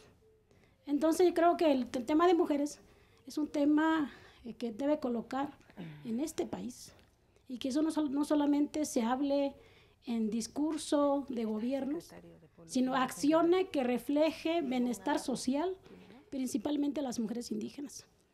Los derechos, o sea, no basta que nos digan que tenemos derecho, no basta. Hoy, creo que hace muchos años decíamos que la ley era solamente en papel. Creo que la ley ahora está en algunos, que de alguna manera es una lucha ganada, pero no necesitamos discurso de un gobierno, necesitamos acciones que refleje y que realmente cuando la pobreza baje en el país, y principalmente en las zonas indígenas, podremos abrir un gobierno sensible de este país. Entonces, Quinalan Sectí, lo que hemos hecho en Guerrero es capacitación, hemos impulsado la Casa de la Mujer Indígena en Guerrero, hemos hecho acciones que de alguna manera ha reflejado en salud de las mujeres indígenas, porque bueno, las mujeres indígenas muchas veces dejamos en segundo lugar nuestra salud. Primero vemos por las otras y luego a nosotras. Y nosotras, bueno, hemos cambiado esa acción, hemos dicho que necesitamos estar bien nosotras y luego mirar qué pasa con las otras mujeres. Entonces eso es lo que hemos hecho. La Quinalan Sectí Guerrero también hemos impulsado la artesanía de las mujeres porque ahí está la economía de la mujer. Las mujeres indígenas han hecho artesanía y que muchas veces alguien llega y lo desbarata, el precio muy bajo. Ay, bueno, nosotras lo que buscamos no hagan es que eso, por favor, que no buscamos, regateen. Nosotros lo que buscamos es que las mujeres indígenas, nosotros trabajamos con red de partera y promotora comunitaria, lo que buscamos es que su artesanía tenga un precio justo, porque las mujeres de eso viven. Entonces trabajamos un tema integral, trabajamos prevención a la violencia, trabajamos precio justo con mujeres indígenas, que su precio esté en que quien lo compre pues pague un precio justo. Una pregunta, ¿sigue siendo la jornada tan dura en el sentido de que también salen al campo, trabajan campo todavía, o ya nada más es la artesanía y la casa? Porque también en otros programas escuchábamos unas jornadas de 4 de la mañana a 1 de la mañana del siguiente día. ¿Nos quieres comentar un poco eso también tú, compañera? Por favor. Sí, es que era interminable el día, ¿no? De hacer todo lo que le tocaba hacer por decreto, ¿no? En la casa y demás, y el campo y aparte la artesanía, y saca adelante a los niños. Sí, yo soy Lina Rosa Berrío de Quinalan CETIC DF.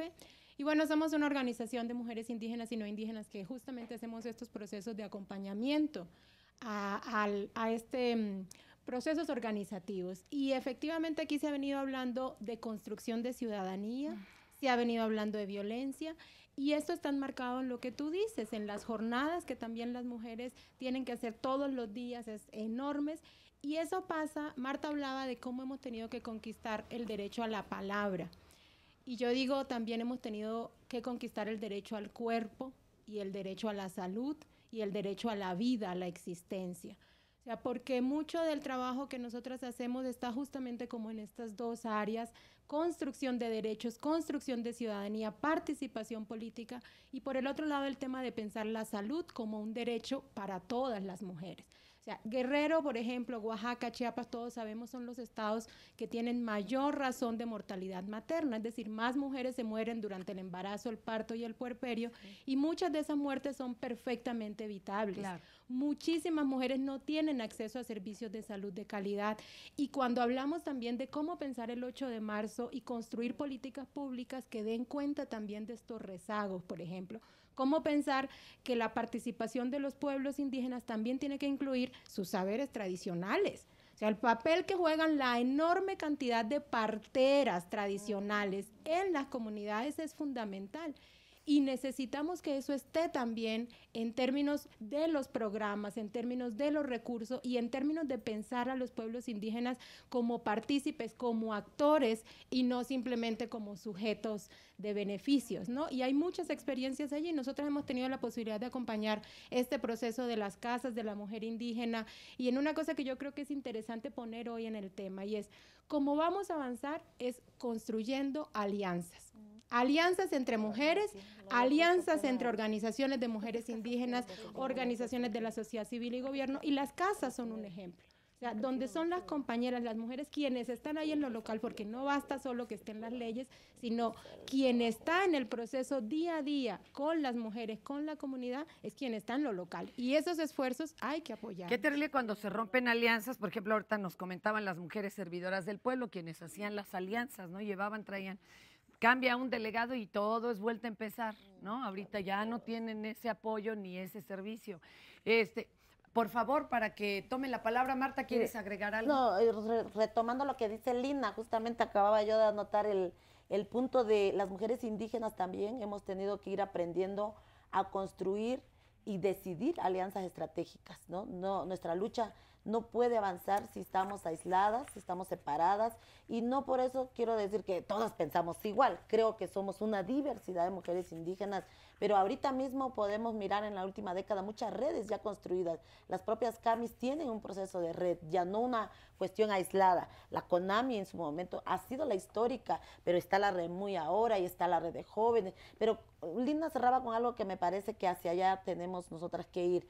La incidencia local, el desarrollo local de nuestras propuestas, el impacto comunitario que está teniendo, es bien importante que nosotras no perdamos de vista que para algo es que nos metimos a esta lucha desde 1994, que vamos al sistema de Naciones Unidas y damos seguimiento que a la CEDAW, que a la Declaración de la ONU sobre Derechos de los Pueblos Indígenas, pero todo eso es una formación constante y ejercicio de liderazgo para poder incidir hacia abajo a través de nuestros procesos organizativos, y lo dejamos muy marcado. Nosotras no estamos luchando solo como mujeres, sino como pueblos indígenas. Y ahí hay esta visión de seguirnos formando mucho nosotras.